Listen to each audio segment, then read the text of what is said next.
এই গল্পের সমস্ত ঘটনাবলী কাল্পনিক। বাস্তবের সাথে মিল থেকে থাকলে সেটা অনিচ্ছাকৃত এবং কাকতালীয়।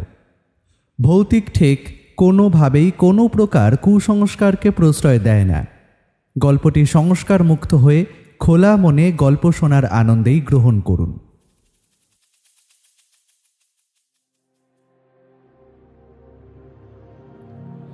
গল্পটি এক বাদলার সন্ধ্যায় শুরু হয়, যেখানে ঠাকুরমশাই তার যৌবনে ঘটে যাওয়া এক ভয়ঙ্কর ঘটনার কথা বলেন। প্রবল বর্ষায় সনাতন ভট্টাচার্য ও রাখাল মণ্ডল নামের দুজনের রহস্যজনক মৃত্যু হয়। তাদের শেষকৃত্য বা নিখোঁজ হওয়ার পেছনে এক অশুভ শক্তি ও কাপালিক হরিশঙ্করের হাত ছিল, যে নদীর গভীরে থাকা প্রাচীন পদ্মের শক্তি দখলের জন্য নিষ্পাপ আত্মাদের বলি দিচ্ছিল। তারানাথ এই রহস্যের কিনারা করতে গ্রামে আসে এবং কাপালিকের মুখোমুখি হয়, এমনকি জলদানবের কবলেও পড়ে। অলৌকিকভাবে বেঁচে গিয়ে সে বুঝতে পারে কাপালিকের জাগানো অশুভ শক্তি এখনও সক্রিয়। এরপর সাধিকা রুদানি গ্রামে এসে মহাযজ্ঞের আয়োজন করেন সেই শক্তিকে বিনাশ করতে। রুদ্রাণী ও অশুভ শক্তির মধ্যে তীব্র সংঘাত হয় এবং শেষ পর্যন্ত তারানাথ রুদ্রাক্ষ ও মন্ত্রের সাহায্যে সেই অশুভ শক্তিকে চিরতরে বিলীন করে গ্রামকে বিপদ থেকে মুক্ত করে। তারানাথ কি পারবে এই অশুভ শক্তিকে বিনাশ করতে? জানতে হলে শুনতে হবে সুলেখিকা চারুলতা রায়চৌধুরীর কলমে আজকের গল্প তারানাথ তান্ত্রিক ও জলদানবের প্রতিহিংসা, এই গল্পটি।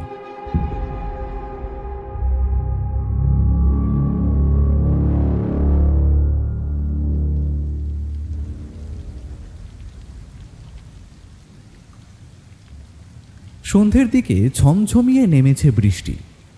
বৃষ্টির বহর দেখে সত্যিই অবাক হয়ে গেলাম। ঠাকুরমশাইয়ের বাড়ির বারান্দায় আমাদের ভিজে ছাতাগুলো শুকোচ্ছে। আমি আর কিশোরী ওনার বৈঠকখানার ঘরে বসে চা আর তেলে ভাজা খাচ্ছিলাম। ওই সময় দেখলাম চারি এসে জানলা খুলে দাঁড়িয়ে বৃষ্টি দেখতে লাগলো। ছোট চারি জানলার গলাদের ফাঁক দিয়ে হাত বাড়িয়ে দিল এবং বৃষ্টির ঠান্ডা ফোঁটাগুলো তার হাতে পড়তেই সে খিলখিলিয়ে হাসতে শুরু করল। ঠাকুরমশাই সিগারেট ধরালেন, তারপর একরাশ ধোয়া ছেড়ে বেশ গল্প বলার আমেজেই বললেন,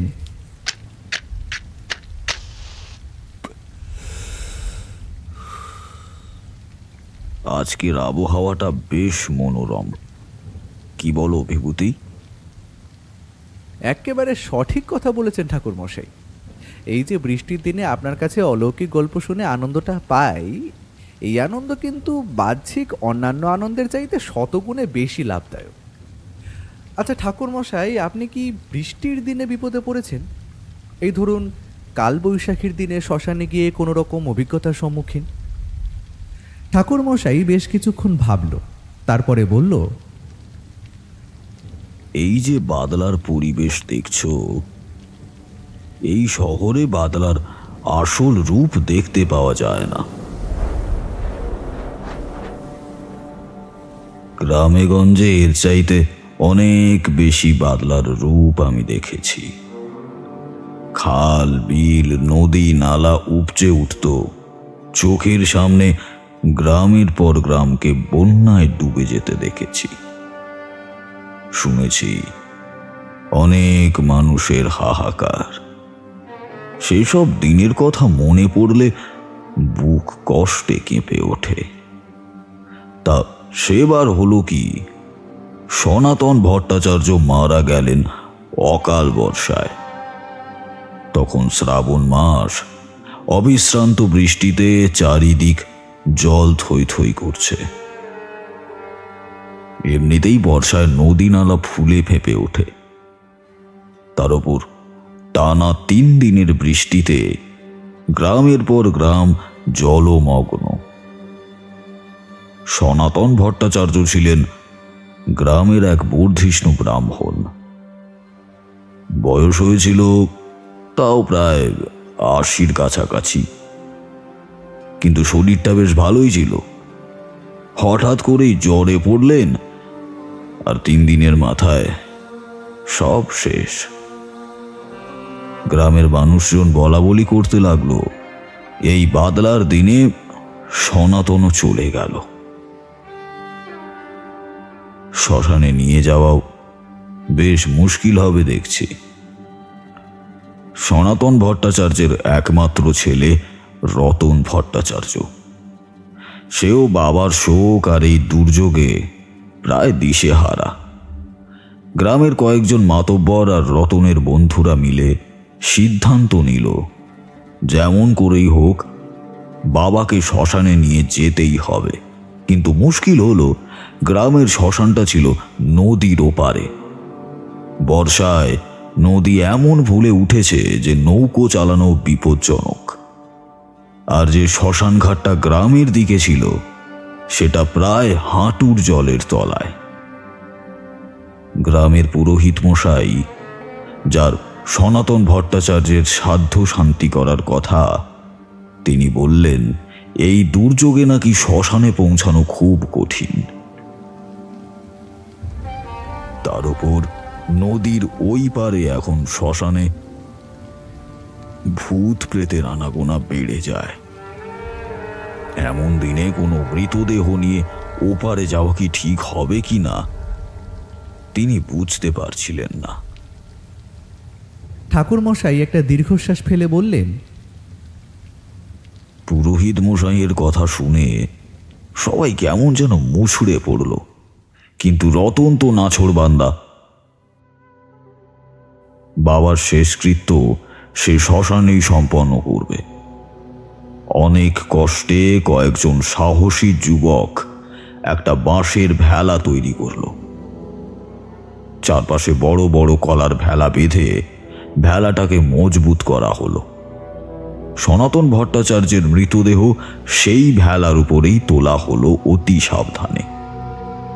আমি তখন বেশ ছোট, ওই বছর 15 বয়স হবে, কিন্তু শ্মশানের প্রতি একটা অদ্ভুত আকর্ষণ ছিল আমার। ঠাকুরমশাই একটু থামলেন, চায়ে একটা চুমুক দিয়ে ফের বলতে শুরু করলেন, আমি রতনের সঙ্গে ভেলায় চাপলাম। গ্রামের আরো 3 জন যুবক ছিল আমাদের সঙ্গে। ভেলা যখন মাঝ নদীতে পৌঁছালো তখন ঝোড়ো হাওয়ার সঙ্গে বৃষ্টির তেজও বাড়ল। মনে হচ্ছিল যেন প্রকৃতি আমাদের বাধা দিতে চাইছে। বিদ্যুৎ চমকাচ্ছিল মুহুর্মুহু। সেই আলোয় দেখলাম নদীর জল ঘোলাটে, আর তাতে কেমন যেন একটা অদ্ভুত কালো ছায়া ভাসছে। হঠাৎ করেই ভেলাটা দুলে উঠল প্রচন্ড ভাবে। রতন চিৎকার করে উঠল আর বলল সামনে যেতে, কেননা নৌকোতে যেন কিছু একটা ধাক্কা দিল। আমরা সবাই ভয়ে জমে গেলাম। ভেলাটা যেন আর এগোতেই চাইছে না। মনে হচ্ছে কোনো অদৃশ্য শক্তি আমাদের টেনে ধরছে। আমি স্পষ্ট শুনলাম জলের নিচ থেকে ফিস ফিস করে কারা যেন কথা বলছে।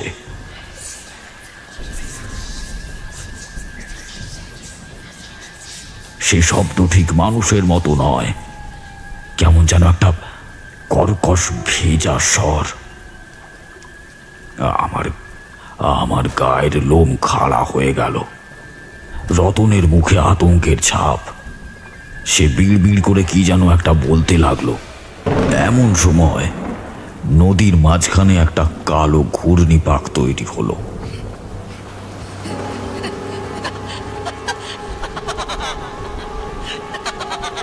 সেই ঘূর্ণির মধ্যে থেকে একটা বিকট হাসির শব্দ ভেসে এলো, যেন কেউ বহু দিনের পুরানো জংধরা কবরের ভেতর থেকে অনবরত হেসে চলেছে। ভেলাটা সেই ঘূর্ণির টানে ঘুরতে শুরু করলো। আমরা প্রাণপণে ভেলাটাকে আঁকড়ে ধরলাম। মনে হলো এই বুঝি তলিয়ে যাব। চারিদিকে ঘুটঘুটে অন্ধকার, শুধু বিদ্যুতের চমক, ক্ষণিকের জন্য সমস্ত কিছু আলোকিত হচ্ছে, আর সেই আলোয় আমরা আরো ভয়ঙ্কর কিছু দেখার জন্য প্রস্তুত ছিলাম। ঠাকুরমশাই নীরব হলেন কিছুক্ষণ, চোখ বন্ধ করে সেই দিনের দৃশ্যগুলো যেন আবার মনে করতে চাইলেন। কিশোরী আর চারিও মন্ত্রমুগ্ধের মতো শুনছিল। চারি ভয় পেয়ে এক জায়গায় চুপ করে বসেছিল। ঠাকুরমশাই আবার বলতে শুরু করলেন। সে এক বিভীষিকাময় রাত ছিল বিভূতি। সে রাতের কথা মনে হলে আজও আমার গায়ে কাঁটা দিয়ে ওঠে। আমি কৌতূহল সম্বরণ করতে পারলাম না বলেই ফেললাম, তারপর কি হলো ঠাকুরমশাই? শ্মশানে কি পৌঁছতে পেরেছিলেন? ঠাকুরমশাই চোখ খুললেন। তাঁর চোখে একটা অদ্ভুত শঙ্কা খেলা করছিল। হ্যাঁ, পৌঁছেছিলাম, তবে বহু কষ্টে, বহু প্রতিকূলতা পেরিয়ে। কিন্তু সেই রাতে যা দেখেছি তা ভোলার নয়। শ্মশানে পৌঁছেই বুঝলাম এ এক অন্য জগৎ। চারপাশের গাছপালাগুলো যেন প্রেতের মতো দাঁড়িয়ে আছে। অন্ধকারে আরো ঘন কালো লাগছে তাদের। বাতাসের শব্দ যেন কান্নার সুর বলে মনে হচ্ছে। আমরা মৃতদেহ নামিয়ে যখন চিতায় তুলছি, তখন হঠাৎ করে কোথা থেকে একটা ঝোড়ো হাওয়া এসে চিতার আগুনটা নিভিয়ে দিল। সে এক অদ্ভুত ঠান্ডা বাতাস, যেন বরফের কুচি মিশে আছে তাতে। রতন ভয়ে কাঁপা হাতে দেশলাই ধরাতেই পারছিল না। অবশেষে অনেক কষ্টে যখন আগুন জ্বলে উঠল, তখন দেখলাম সনাতন ভট্টাচার্যের মুখটা কেমন যেন কুঁচকে গেছে। মনে হচ্ছিল যেন তিনি যন্ত্রণায় ছটপট করছেন। কিশোরী নড়ে চড়ে বসল। তার মানে ওনার মৃত্যু স্বাভাবিক ছিল না বলছেন? ঠাকুরমশাই এক রাশ ধোঁয়া ছাড়লেন। সেটাই তো আসল রহস্য।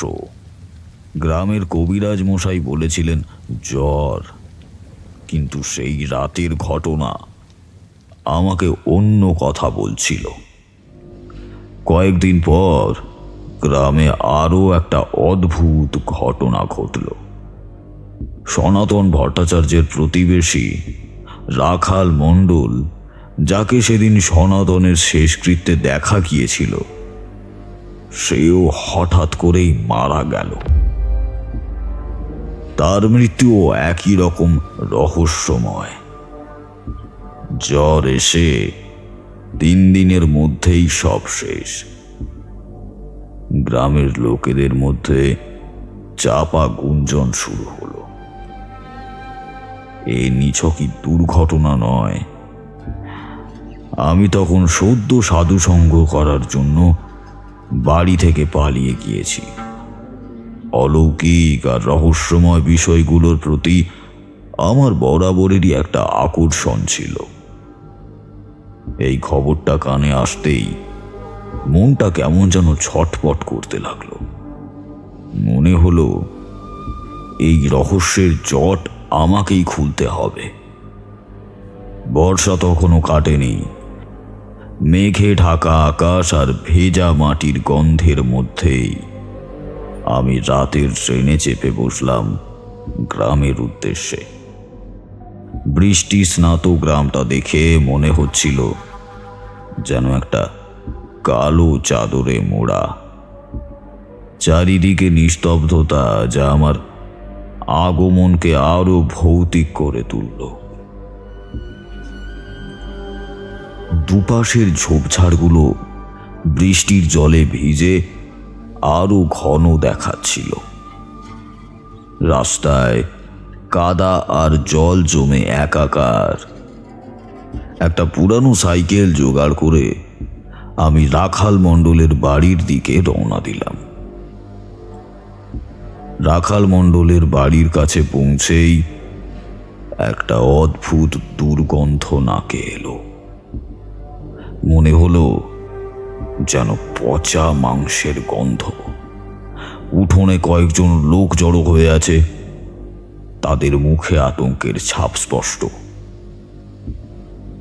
আমি পরিচয় দিতেই রাখালের ছোট ভাই কার্তিক আমাকে ভেতরে নিয়ে গেল। ঘরের ভেতরটা অন্ধকার আর স্যাঁতস্যাঁতে। রাখালের স্ত্রী কাঁদছিল এক কোণে বসে। রাখালের মৃতদেহ দেখে আমার গা শিউরে উঠল। তার সারা শরীরে কালো কালো ছাপ, যেন চামড়া ঝলসে গেছে তার। আমি চিকিৎসক না হলেও বুঝতে পারছিলাম এটা সাধারণ জ্বর বা কোনো রোগের লক্ষণ নয়। একটা চাপা ভয় আমার মনে উকি দিল। এই মৃত্যু নিছকই কাকতালীয় নয়। কার্তিক ধীর কণ্ঠে বলল, দাদা মারা যাওয়ার আগে শুধু একটা কথাই বলেছিল, জল, অন্ধকার জল টানছে আমায়। আমার মনে পড়ল সনাতন ভট্টাচার্যের শেষকৃত্যের রাতের কথা। নদীর মাঝখানে সেই ঘূর্ণিপাক আর জলের নিচ থেকে উঠে আসা ফিসফিসানি। এই দুই মৃত্যুর মধ্যে একটা অদৃশ্য যোগসূত্র খুঁজে পাচ্ছিলাম।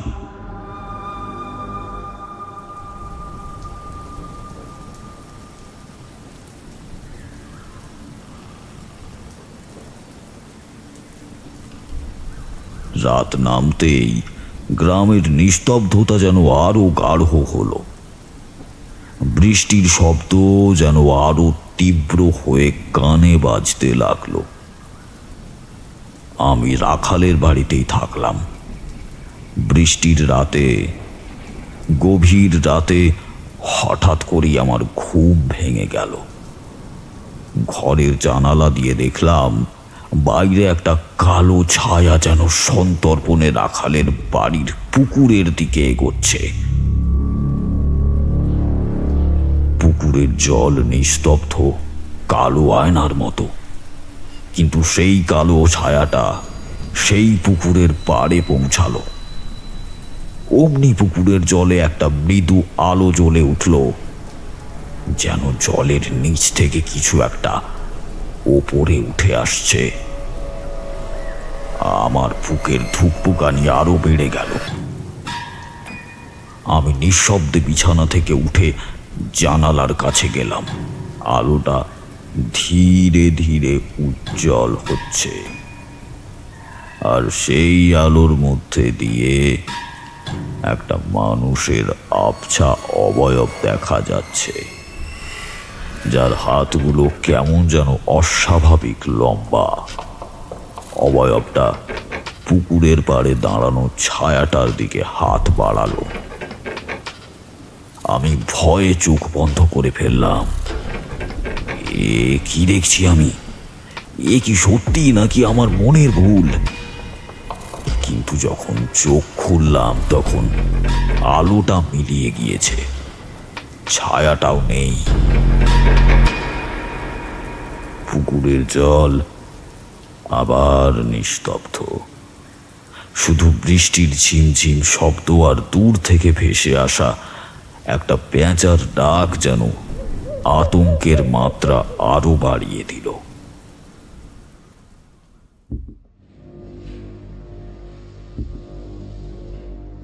আমি নিশ্চিত ছিলাম গ্রামে একটা ভয়াবহ শক্তি লুকিয়ে আছে, যা এই মৃত্যুগুলোর কারণ।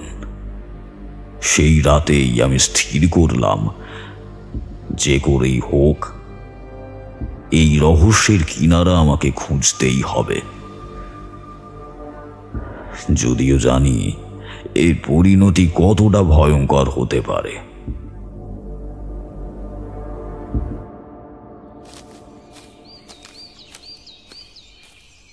আমি রাখালের বাড়ি থেকে বেরিয়ে এলাম পরদিন সকালে।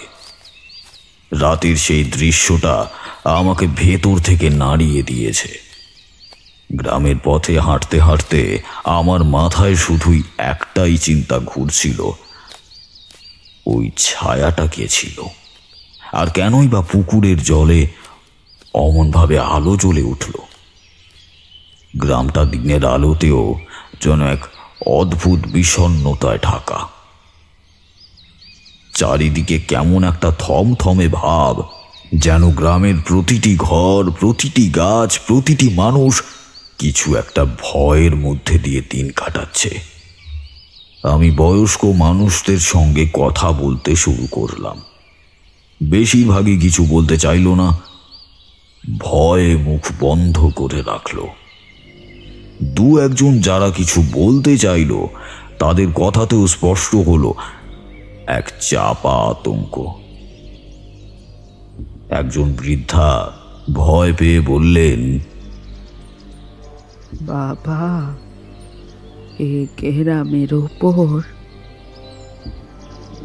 কোন নজর পড়েছে? সনাতন দাইদা বাবু আর রাকাল দুজনেই নাকি একই রকম ভাবে মারা গেছে। জল টানে ওদের, টানে। জল টানে? কথাটা শুনে আমার বুকের ভেতরটা ছ্যাঁত করে উঠল। রাখালও তো মৃত্যুর আগে এই একই কথা বলেছিল। এই জল টানার পেছনে কি কোনো অলৌকিক শক্তি কাজ করছে, নাকি এর পেছনে লুকিয়ে আছে আরো এক গভীর কোনো রহস্য? আমার মন টানছিল নদীর দিকে, বিশেষ করে সেই শ্মশান ঘাটের দিকে, যেখানে সনাতন ভট্টাচার্যের মৃতদেহ সৎকার করা হয়েছিল। যদিও গ্রামবাসী বারণ করেছিল, বলেছিল সন্ধ্যার পর শ্মশানের দিকে যাওয়া মানে মৃত্যুকে আলিঙ্গন করা। কিন্তু আমার কৌতূহল ভয়ে কেউ ছাপিয়ে গিয়েছিল।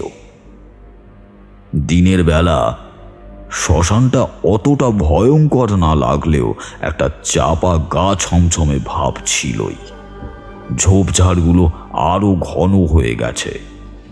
বৃষ্টিতে ভেজা কাঠকুটোর গন্ধ আর পচা পাতার একটু কটু গন্ধ ভেসে আসছিল। চিতাভস্যের ছাইগুলো বৃষ্টির জলে কেমন যেন কালো কাদার মতো হয়ে আছে। নদীর জল ঘোলাটে, তীব্র স্রোত বয়ে যাচ্ছে। মনে হচ্ছিল যেন নদীর গভীরে কোনো অতৃপ্ত আত্মা ছটপট করছে। সূর্য ডুবতেই শ্মশানের চেহারাটা কেমন যেন এক মুহূর্তে পাল্টে গেল। চারিদিক থেকে একটা গাঢ় অন্ধকার নেমে এলো। দূরের গ্রাম থেকে ভেসে আসা কুকুরের ডাকগুলো যেন আরো করুণ শোনাচ্ছিল। বাতাসের প্রতিটি শোঁ শব্দে মনে হচ্ছিল কেউ যেন ফিস ফিস করে কথা বলছে। আমি একটা পুরানো বট গাছের নিচে বসে পড়লাম। গাছটার ডালপালাগুলো কেমন যেন কঙ্কালের হাতের মতো লাগছিল। রাত যতই গভীর হতে লাগলো, আমার অস্বস্তি ততই বাড়তে লাগলো। একটা শীতল বাতাস বইছিল, যার হাড় পর্যন্ত কাঁপিয়ে দিচ্ছিল। হঠাৎ করেই একটা শব্দ শুনলাম, খসখস খসখস, যেন শুকনো পাতার উপর দিয়ে কেউ কিছু একটা টেনে নিয়ে যাচ্ছে। আমার বুকের ধুকপুকানি আরো বেড়ে গেল। শব্দটা গাছপালার ভেতর থেকে আসছিল। আমি সাবধানে সেদিকে তাকালাম। অন্ধকারের মধ্যে স্পষ্ট কিছু দেখতে পাচ্ছিলাম না, কিন্তু শব্দটা ধীরে ধীরে আমার দিকে এগিয়ে আসছিল, যেন কোনো ভারী জিনিস ঘষে ঘষে আসছে মাটির উপর দিয়ে। আমার গলা শুকিয়ে কাঠ হয়ে গেল। উঠে পালানোর শক্তিও যেন ছিল না আমার। তারপর বিদ্যুতের এক ঝলকানিতে যা দেখলাম তাতে আমার রক্ত হিম হয়ে গেল।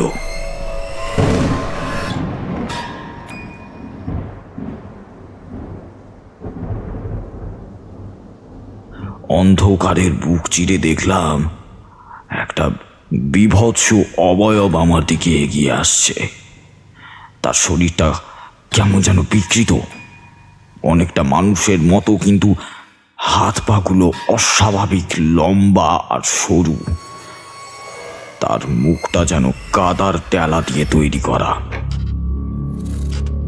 কোনো স্পষ্ট বৈশিষ্ট্য নেই, শুধু দুটো গর্তের মতো চোখ জ্বলছে, আর সেই চোখ থেকে একটা লালচে আভা বিচ্ছুরিত হচ্ছে, যা আমার ভিতরে এক আদিম ভয় জাগিয়ে তুলল।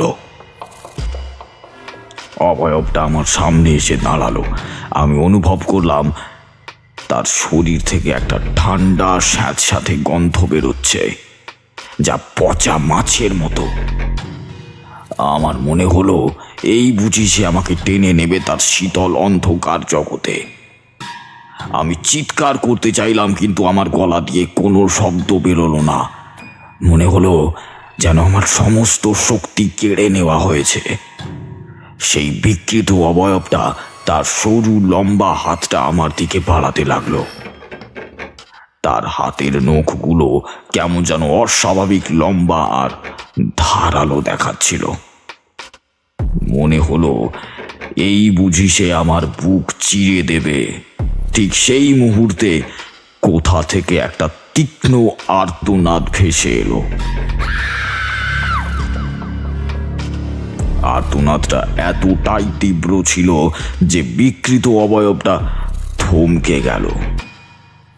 তার লালচে চোখ দুটো যেন আরো তীব্রভাবে জ্বলে উঠল। তারপর সেই আর্তনাদের শব্দ মিলিয়ে যাওয়ার সঙ্গে সঙ্গেই অবয়বটা দ্রুত গতিতে আবার অন্ধকারে মিলিয়ে গেল, যেন কখনোই সেখানে সে ছিল না। আমি হাঁপাতে হাঁপাতে জ্ঞান হারালাম।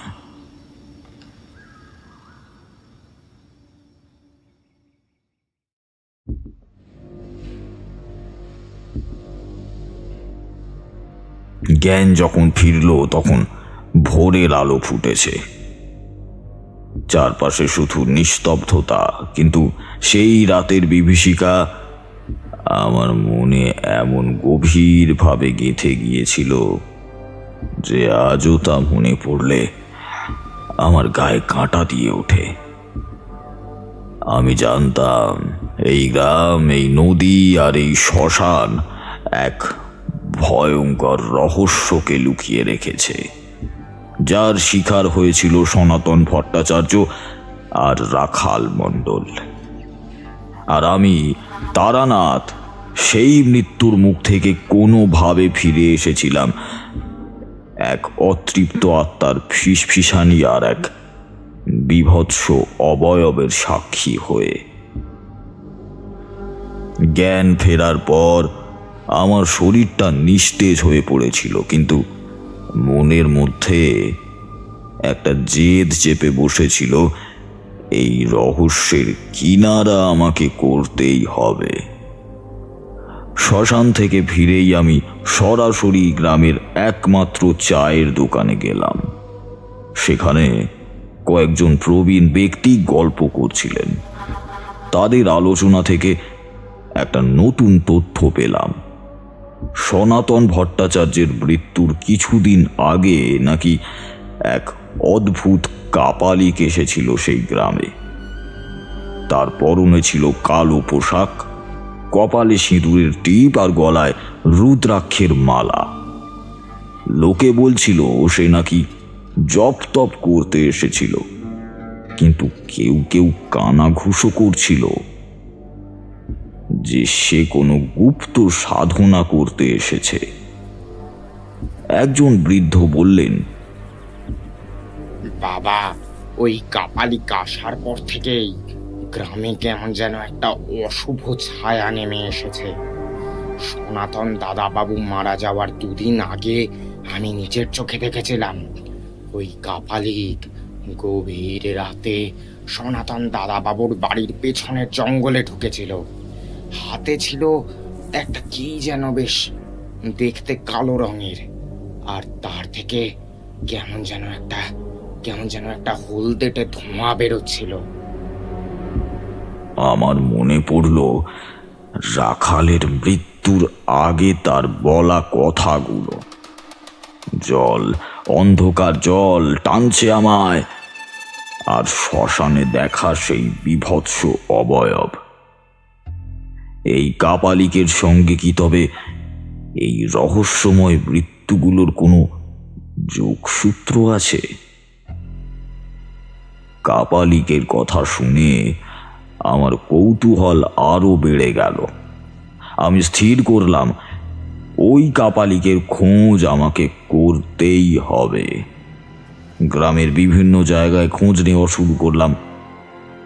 কয়েকজন আমাকে বলল কাপালিক নাকি গ্রামের বাইরে শ্মশানের কাছেই একটা গুপ্ত আস্তানায় একটা পুরনো ভাঙা কুটিরে আশ্রয় নিয়েছিল। দুপুর গড়িয়ে সন্ধে নামার আগেই আমি সেই ভাঙা কুটিরের দিকে রওনা দিলাম। কুটিরটি ছিল শ্মশানের পেছন দিকে, ঘন জঙ্গলের আড়ালে। পথটা ছিল খুবই দুর্গম, চারিদিকে আগাছা আর কাঁটা ঝোপে ভরা।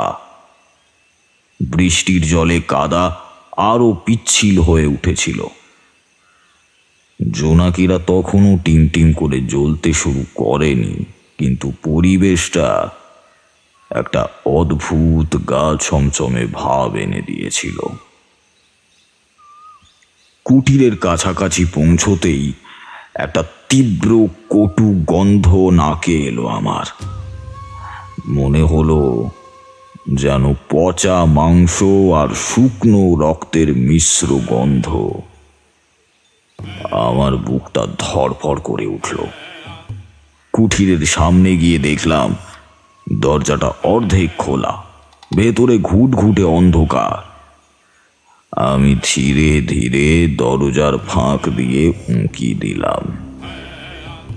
ভেতরে প্রবেশ করতেই এক রাশ ঠান্ডা বাতাস আমার শরীর ছুঁয়ে গেল। কুটিরের মধ্যে একটা স্যাঁতস্যাঁতে দম বন্ধ করা পরিবেশ। চারিদিকে ছড়িয়ে ছিটিয়ে আছে কিছু অদ্ভুত জিনিস, যেমন শুকনো হাড়গোড়, ভাঙা কলসি, আর কিছু অজানা প্রতীক আঁকা মাটি বা পাথরের টুকরো। দেওয়ালে কিছু বিকৃত মানুষের ছবি আঁকা, যা দেখে গা শিউরে উঠল আমার। মনে হলো যেন কোনো পাগলের আঁকা ছবি। আমার চোখে পড়ল ঘরের এক কোণে, সেখানে একটা ছোট্ট বেদি তৈরি করা আছে, আর তার ওপর কিছু জিনিস রাখা, একটা খুঁড়ি, কিছু শুকনো ফুল, আর মাঝখানে একটা মূর্তি। মূর্তিটা ছিল অদ্ভুত ধরনের, অনেকটা মানুষের মতো, কিন্তু মানুষ নয়। তার মুখটা বিকৃত আর চোখগুলো কেমন যেন হিংস্র। মূর্তিটার চারপাশে কিছু জ্বলন্ত প্রদীপ ছিল, যার আলোয় পরিবেশটা আরো ভৌতিক লাগছিল। আমি সাবধানে বেদিটার কাছে গেলাম। আলোতে দেখলাম বেদিটার চারপাশে একটা কালো রঙের পুটুলি পড়ে আছে। কৌতূহলবশত আমি পুটুলিটা খুললাম। তার ভেতর থেকে যা বেরোলো তাতে আমার হাত থেকে পুটুলিটা প্রায় পড়েই যাচ্ছিল। পুটুলির ভেতরে ছিল কয়েক গাছি চুল, কিছু নখ, আর একটা শুকনো চামড়ার টুকরো, আর তার সাথে একটা ছোট্ট জং ধরা ধাতুর ফলক, যেখানে কিছু অদ্ভুত চিহ্ন খোদাই করা। আমার মনে হলো এগুলি নিশ্চয়ই কোনো মানুষের শরীরের অংশ, কিন্তু কার? সনাতন ভট্টাচার্য নাকি রাখাল মণ্ডলের। একটা অজানা ভয়ে আমার বুক কেঁপে উঠল। এই জিনিসগুলো নিশ্চয়ই কোনো তান্ত্রিক সাধনার অংশ। ঠিক সেই মুহূর্তেই কুটিরের পেছন থেকে একটা শব্দ শুনলাম। কে কে ওখানে? কণ্ঠস্বরটা ছিল কর্কশ আর গম্ভীর। আমি চমকে উঠলাম। পেছনে ঘুরতেই দেখলাম অন্ধকারের মধ্যে একটা দীর্ঘাকৃতি ছায়া আমার দিকে এগিয়ে আসছে। তার হাতে একটা লাঠি, আর তার চোখ দুটো অন্ধকারের মধ্যেও যেন জ্বলজ্বল করছে। এটা সেই কাপালিক।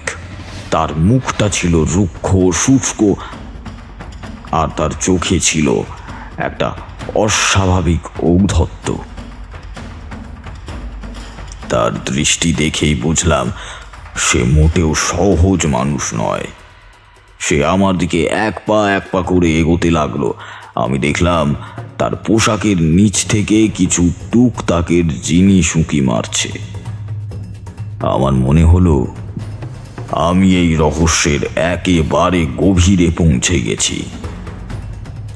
সনাতন ও রাখালের মৃত্যুর সঙ্গে এই কাপালিকের নিগুড় সম্পর্ক রয়েছে, আর সে যে কোনো মূল্যে তার গোপন সাধনা রক্ষা করতে চাইবে।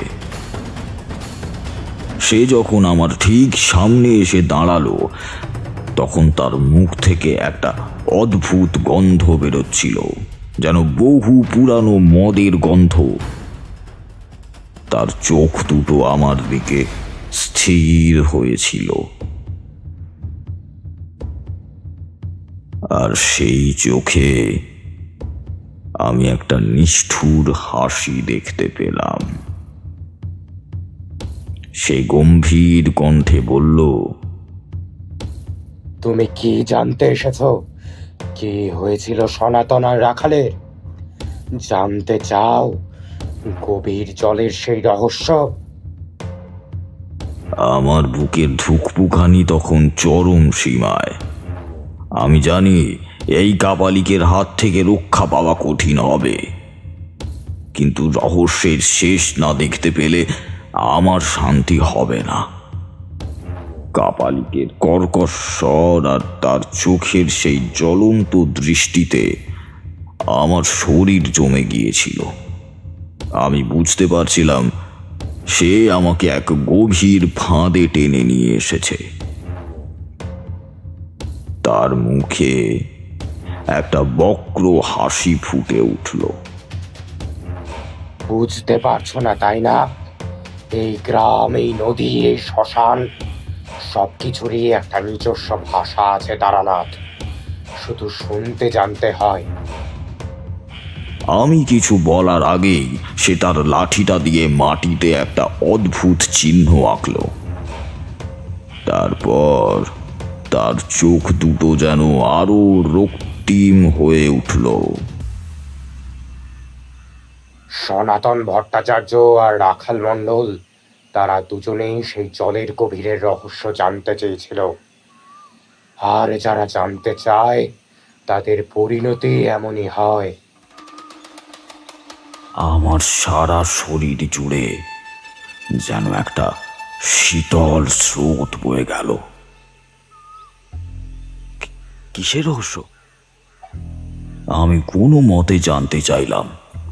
কাপালিক হাসল, কিন্তু সেই হাসিটা যেন ছিল বিকারগ্রস্তের হাসি। এই নদীর নিচে অনেক গভীরে কিছু আছে যা এই গ্রামকে বাঁচিয়ে রেখেছে, আবার ধ্বংসও করছে। যুগ যুগ ধরে এই শক্তিকে বশে আনার চেষ্টা অনেকে করেছে, কিন্তু কেউ পারেনি। তারা শুধু এদের ক্রোধের শিকার হয়েছে। তার কথা শুনে আমার মনে পড়ল সেই কালো ঘূর্ণিপাক, জলের নিচ থেকে আসা ফিসফিসানি, আর শ্মশানে দেখা সেই বিভৎস অবয়বের কথা। কাপালি কি সেই শক্তির কথাই বলছে? হঠাৎ করেই কুটিরের ভিতরে বাতাসের গতি বেড়ে গেল।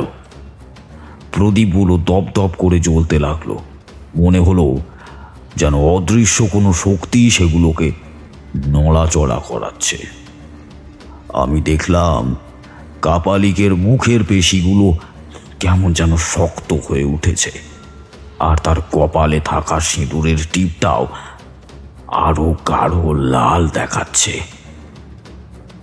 তুমি খুব বড় ভুল করেছো এখানে এসে তারানাথ। কাপালিক ক্রুদ্ধ কণ্ঠে বলল, এই রহস্যের গভীরে প্রবেশ করা তোমার উচিত হয়নি। এখন এর ফল তোমাকে ভোগ করতে হবে। কাপালিক তার লম্বা শীর্ণ হাতটা আমার দিকে বাড়িয়ে দিল। তার আঙুলগুলো যেন শুকনো কাঠের ডালের মতো দেখাচ্ছিল। আমি এক ঝলক দেখলাম তার হাতে একটা ক্ষুদ্র থলে, যা থেকে কেমন যেন একটা গুঁড়ো গুঁড়ো জিনিস বেরিয়ে আসছে। সেই গুঁড়ো আমার চোখের সামনে বাতাসে মিলিয়ে গেল, আর সঙ্গে সঙ্গেই তার একটা তীব্র কটু গন্ধ আমার নাকে এসে লাগলো।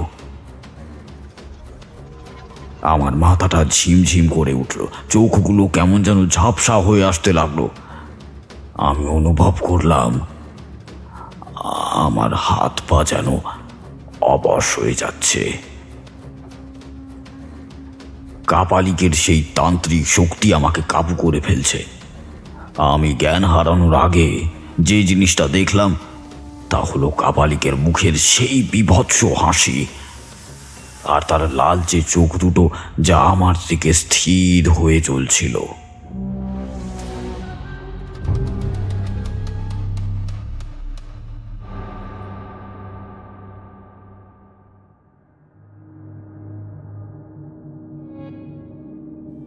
যখন আমার জ্ঞান ফিরল তখন চারপাশে ঘুটঘুটে অন্ধকার।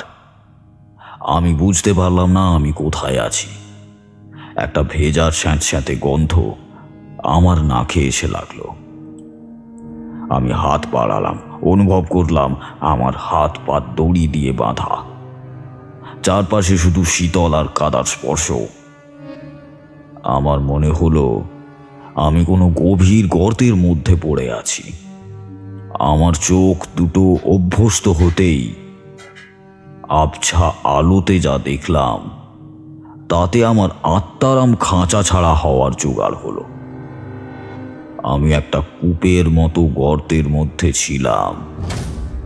গর্তের দেওয়ালগুলো শ্যাওলা আর কাদা দিয়ে ঢাকা, আর চারিদিকে অগণিত পোকামাকড়ের আনাগোনা। গর্তের একেবারে নিচে ছিল কালো ঘোলাটে জল।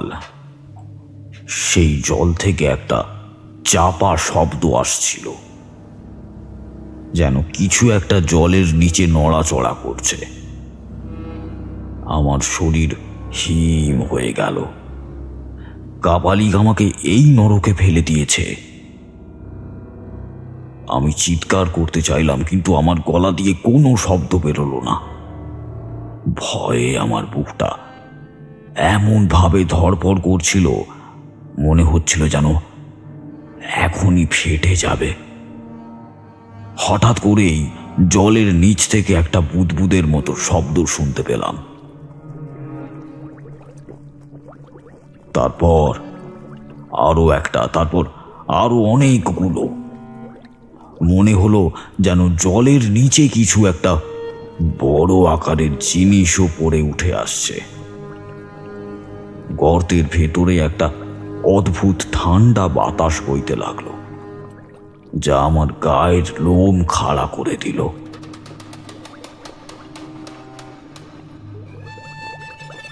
জলের উপরিতলাটা নড়তে লাগলো, আর তারপর বিদ্যুতের এক ঝলকানিতে যা দেখলাম তাতে আমার প্রাণ ওষ্ঠাগত হলো।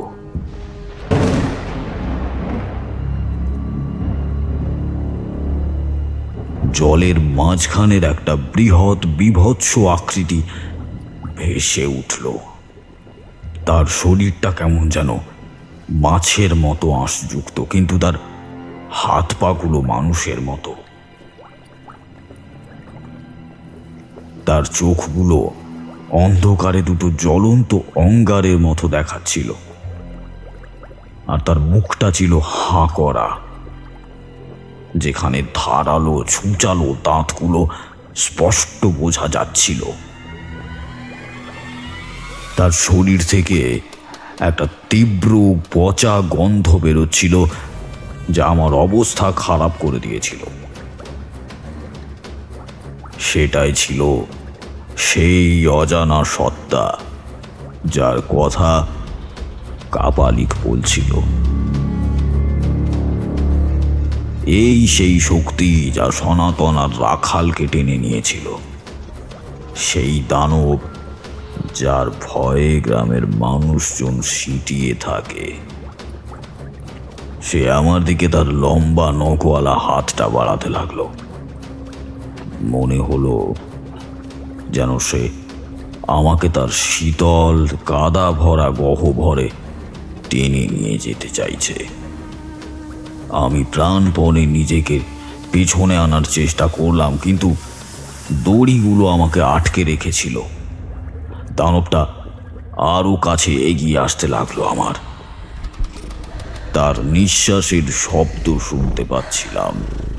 মনে হচ্ছিল যেন আমার সামনেই আমার শেষ মুহূর্ত উপস্থিত হয়েছে। এই অন্ধকারে সেই দানবের নৃশংসতায় আমার খারাপ পরিণতি ঘটবে। আমার মনে হলো আমি যেন কখনোই আর সূর্যের আলো দেখতে পাবো না। দানবটার বীভৎস আকৃতি আমার দিকে এগিয়ে আসছিল। তার নখওয়ালা হাতটা আমার গলা টিপে ধরার জন্য প্রস্তুত। আমার চোখে তখন শুধু মৃত্যু দেখছিলাম। আমি চিৎকার করতে চাইছিলাম, কিন্তু গলা দিয়ে কোনো শব্দ বেরোচ্ছে না আমার। ঠিক সেই মুহূর্তেই আমার পায়ের কাছে রাখা একটা ভাঙা মাটির পাত্রে চোখ পড়ল আমার। পাত্রটা সম্ভবত আগে থেকেই সেখানে ছিল। কাপালিকের ফেলে যাওয়া কোনো জিনিসপত্রের অংশ হয়তো। তার ভেতরে কিছু শুকনো ফুল আর কিছু ধূপের ছাই পড়েছিল। আমার মনে পড়ল ছোটবেলায় দাদু বলতেন, অশুভ শক্তিকে দমন করতে হলে শুভ শক্তির সাহায্য নিতে হয়। অনেক পুরানো তন্ত্রশাস্ত্রে উল্লেখ আছে, রুদ্রাক্ষের জন্য শ্বেত চন্দন মিশিয়ে বিশেষ মন্ত্র পাঠ করলে অশুভ শক্তি দুর্বল হয়ে যায়। কথাটা হঠাৎই আমার মাথায় ঘুরপাক খাচ্ছিল। যদিও আমার হাতে বেশিক্ষণ সময় ছিল না, কিন্তু মরণাপন্ন অবস্থায় মানুষের মাথা কেমন যেন সজাগ হয়ে ওঠে। আমার হাত পা দড়ি দিয়ে বাঁধা থাকলেও হাতের আঙুলগুলো নড়াচড়া করার মতো সামান্য স্বাধীনতা ছিল। আমি কোনো মতে সেই ধূপের ছাই আর শুকনো ফুলগুলো আঙুলের ডগায় তুলে নিলাম। দানবটা তখন প্রায় আমার কাছাকাছি চলে এসেছে। তার পচা নিঃশ্বাস আমার মুখে এসে লাগছিল। আমি চোখ বন্ধ করে প্রাণপণে নিজের ইষ্ট দেবতার নাম জপ করতে লাগলাম এবং সেই ধূপের ছাইগুলো দানবটার দিকে সজোরে ছুঁড়ে দিলাম। অদ্ভুত ব্যাপার, ধূপের ছাইগুলো দানবটার গায়ে লাগতেই তার দিক থেকে একটা তীব্র চিৎকারের শব্দ বেরোলো। সে যেন যন্ত্রণায় কুঁকড়ে গেল। তার জ্বলন্ত চোখ দুটো মুহূর্তের জন্য নিভে গেল, আর তার শরীর থেকে একটা গাঢ় ধোঁয়া বের হতে লাগলো। দানবটা থমকে দাঁড়ালো, তারপর ধীরে ধীরে জলের গভীরে মিলিয়ে যেতে লাগলো, যেন একটা ছায়া মিলিয়ে যাচ্ছে অন্ধকারে। আমি হাঁপাতে হাঁপাতে মেঝেতেই লুটিয়ে পড়লাম।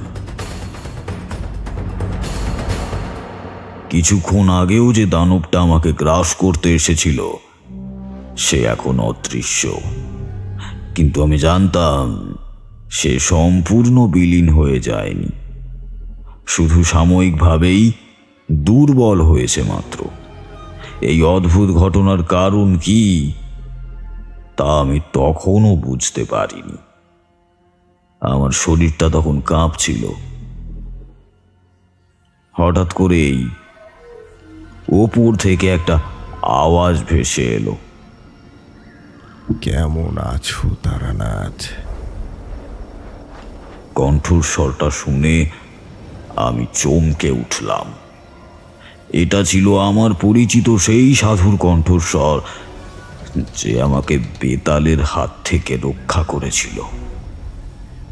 কিন্তু তিনি এখানে কি করছেন? আমি ওপরে তাকালাম। আবছা আলোয় দেখলাম সাধুজি আমার কাছে দাঁড়িয়ে আছেন। তার হাতে একটা লণ্ঠন, তার মুখ চিন্তায় ভরা। সাধুজি, আপনি এখানে? উনি আমার দিকে তাকিয়ে লণ্ঠনটা নামিয়ে দিয়ে আমার সামনে বসে পড়লেন। তারপর বললেন, বলছি, সব বলছি। আগে উঠে এসো, তোমার জন্য অনেক ঝুঁকি নিয়েছি। অনেক কষ্টে বাধা বিপত্তি কাটিয়ে আমি অন্ধকারময় জায়গা থেকে বেরিয়ে এলাম। সেখান থেকে বেরিয়ে আসার পর উনি আমাকে ওই জায়গা থেকে বের হতে সাহায্য করলেন। তারপর আমাকে বললেন, তারানাথ, তোমার নিশ্চয়ই মনে আছে, তুমি আমার দেখা তখনই পাবে যখন তোমার প্রাণ সংকটে পড়বে। আমি তাই তোমার প্রাণ রক্ষা করতে তোমাকে সেই অন্ধকারময় জায়গা থেকে উদ্ধার করতে এসেছি।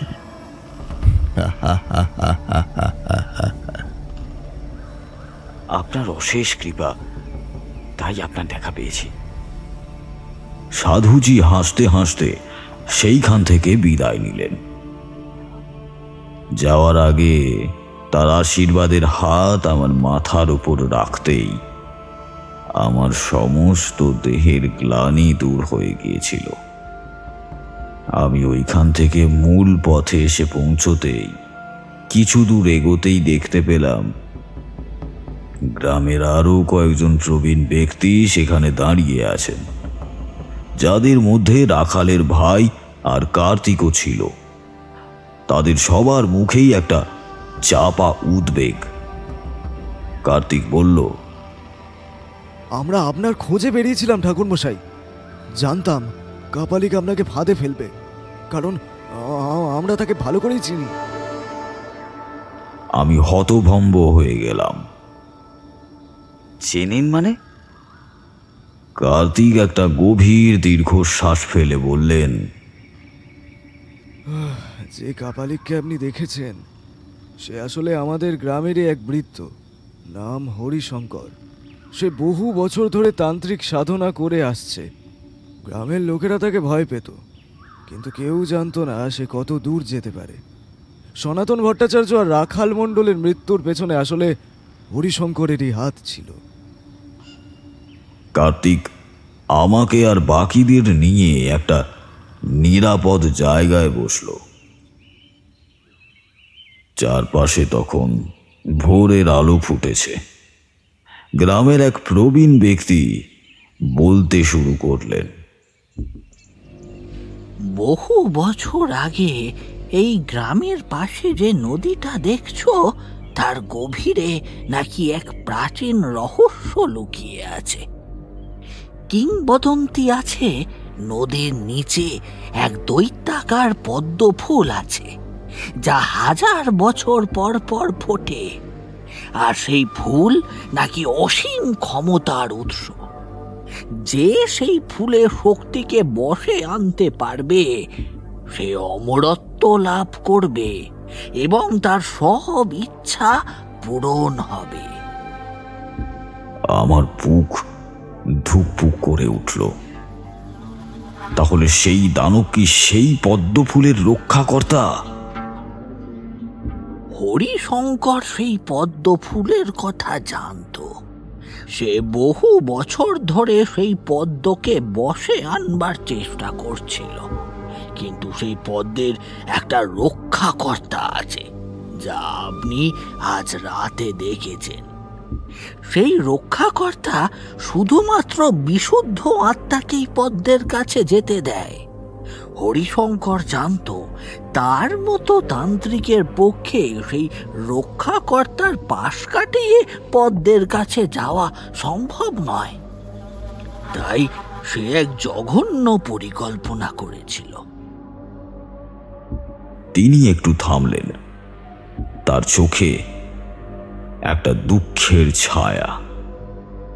হরিশঙ্কর একটি মানব বলিদানের পরিকল্পনা করেছিল। সে বিশ্বাস করত কিছু নির্দিষ্ট সংখ্যক মানুষের আত্মাকে যদি নদীর সেই রক্ষাকর্তাকে বলি দেওয়া হয়, তবে রক্ষাকর্তা দুর্বল হয়ে পড়বে এবং সে পদ্মের কাছে যেতে দেবে। সনাতন ভট্টাচার্য আর রাখাল মণ্ডল, এই দুজনেই হরিশঙ্করের শিকার হয়েছিল। তাদের আত্মাগুলো সে ওই দানবের কাছে বলি দিতে চেয়েছিল, যাতে দানব দুর্বল হয়ে যায়। আমার গা শিউরে উঠল। কাপালিকের এই নৃশংসতা আমার কল্পনারও অতীত ছিল। কিন্তু কেন তারা?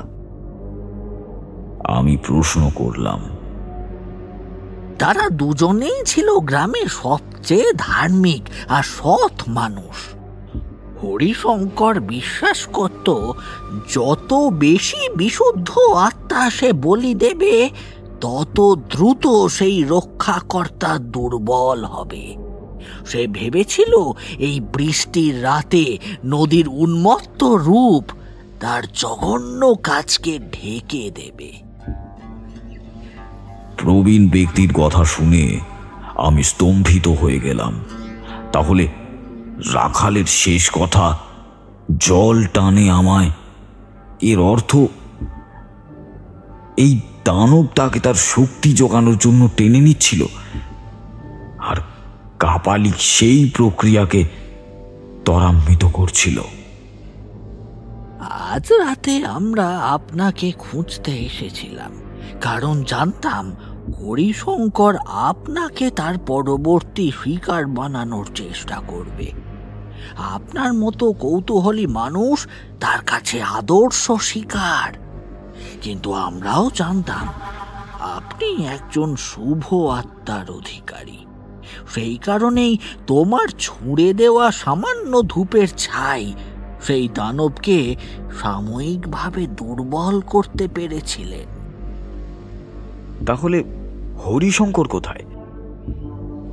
আমি জানতে চাইলাম। কার্তিক এগিয়ে এসে বলল, আমরা তাকে পাকড়াও করেছি ঠাকুরমশাই। সে এই গ্রামে আর কোনো ক্ষতি করতে পারবে না। যদিও রহস্যের জট অনেকটাই খুলেছিল, তবুও আমার মনে একটা প্রশ্ন উঁকি দিল। সেই দানব, সেই প্রাচীন পদ্ম আর সেই অসীম ক্ষমতাগুলো কি সত্যি বিদ্যমান, নাকি কাপালিক হরিশঙ্করের উন্মাদনা এই সব কিছুর মূল কারণ? আর এই ঘটনার পর কি গ্রামে আর কোনো বিপদ আসবে না? এই গভীর রাতের অভিজ্ঞতা আমার জীবনকে সম্পূর্ণ বদলে দিয়েছিল। আমি শ্মশানের রহস্য, কাপালিকের নৃশংসতা আর সেই গভীর জলের মধ্যে লুকিয়ে থাকা অশুভ শক্তির একটা জীবন্ত সাক্ষী হয়ে রইলাম। কাপালিক হরিশঙ্করের ধরা পড়ার পর ভেবেছিলাম গ্রামের উপর থেকে বুঝি অশুভ ছায়াটা সরে গেল, কিন্তু আমার ধারণা ভুল। রাতের সেই বীভৎস অভিজ্ঞতা আর দিনের আলোয় প্রবীণ ব্যক্তিদের কাছ থেকে শোনা কাপালিকের নৃশংসতার গল্প আমাকে গভীরভাবে নাড়া দিয়েছিল। গ্রামে কয়েকদিন কাটানোর পর মনে হলো পরিস্থিতি শান্ত হয়েছে কিছুটা।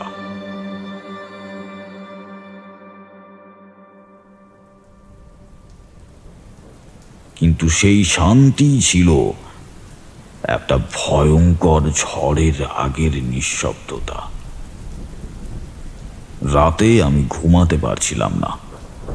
হরিশঙ্করের পরিকল্পনা, রাখাল ও সনাতনের আত্মবলি আর নদীর নিচের সেই দানব, সব কিছু মিলে মিশে আমার মনের মধ্যে এক অস্থিরতা তৈরি করছিল। বিছানায় শুয়ে ছটপট করছিলাম। বাইরে তখনও বৃষ্টির ঝিমঝিম শব্দ।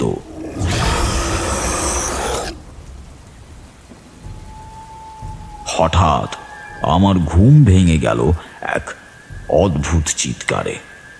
সে চিৎকারটা ঠিক মানুষের মতো ছিল না, কিন্তু কেমন যেন একটা আর্দ্র যন্ত্রণাময় স্বর। মনে হলো যেন জল থেকে কেউ কষ্ট পাচ্ছে। আমি ধড়মড় করে উঠে বসলাম। বাইরে তাকিয়ে দেখলাম রাত তখনও অনেক। চারিদিকে ঘুটঘুটে অন্ধকার। গ্রামের দিকে তাকিয়ে মনে হলো যেন একটা কালো পর্দা গ্রামের উপর নেমে এসেছে। আমার মন বলছিল কিছু একটা ভুল হচ্ছে।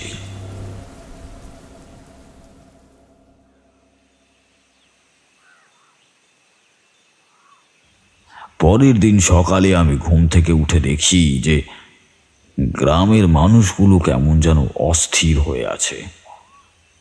সবার চোখে মুখে একই আতঙ্ক। খোঁজ নিয়ে জানলাম রাতে গ্রামের এক জেলে কানু দাস নিখোঁজ হয়েছে। কানুকে সারা রাত খুঁজে পাওয়া যায়নি। তার নৌকাটা নদীর পাড়ে পড়েছিল, কিন্তু সে ছিল না। গ্রামের লোকেরা বলা বলি করছিল সেই শয়তান আবার ফিরে এসেছে, জল আবার মানুষ টানছে। আমার গা শিউরে উঠল। তাহলে কি দানবটা আবার সক্রিয় হয়েছে?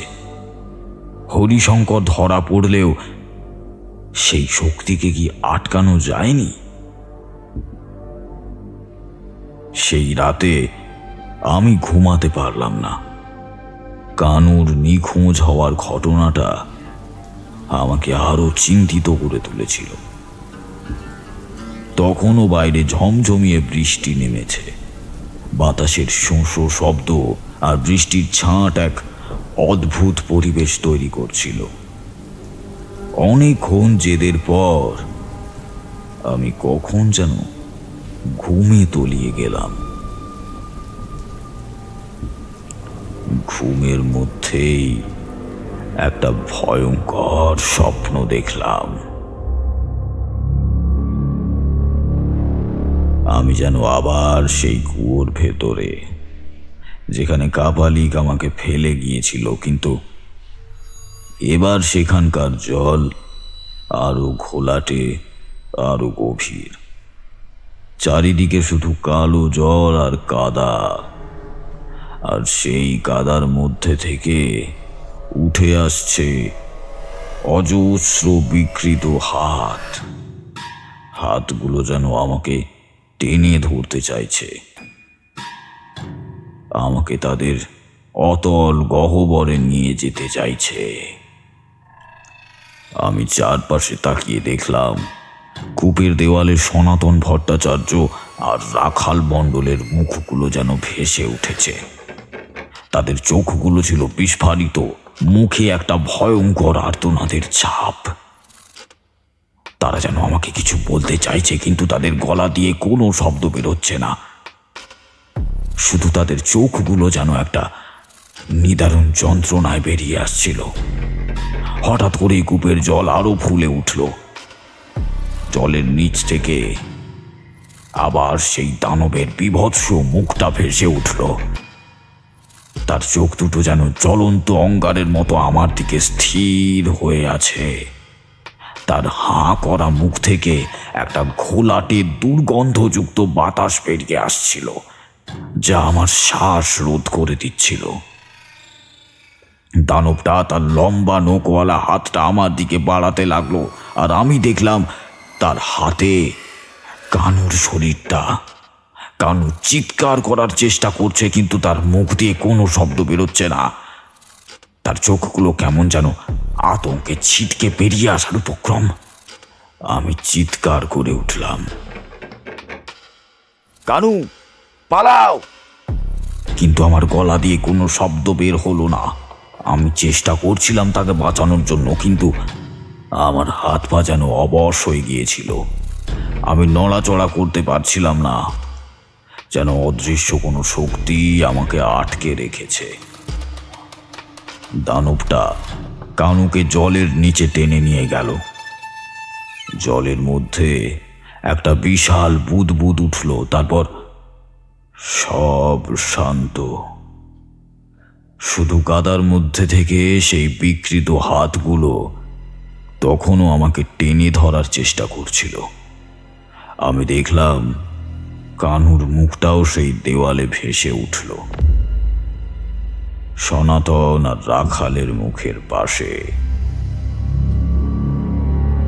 তার চোখগুলো ছিল আতঙ্কিত, আর সেই চোখেই এক নিদারুণ যন্ত্রণা। আমি ভয়ে শিউরে উঠলাম। আমার সারা শরীর তখন ঘামে ভিজে গেছে। আমি প্রাণপণে নিজেকে সেই বিভীষিকা থেকে মুক্ত করার চেষ্টা করলাম, কিন্তু পারলাম না। আমার চোখ দুটো খোলা থাকলেও আমি যেন স্বপ্নটা থেকে বেরোতে পারছিলাম না। আমি অসহায়ভাবে দেখছিলাম আমার চোখের সামনে কানু বিলীন হয়ে যাচ্ছে, আর আমি সেখানে থেকেও কিছু করতে পারছি না।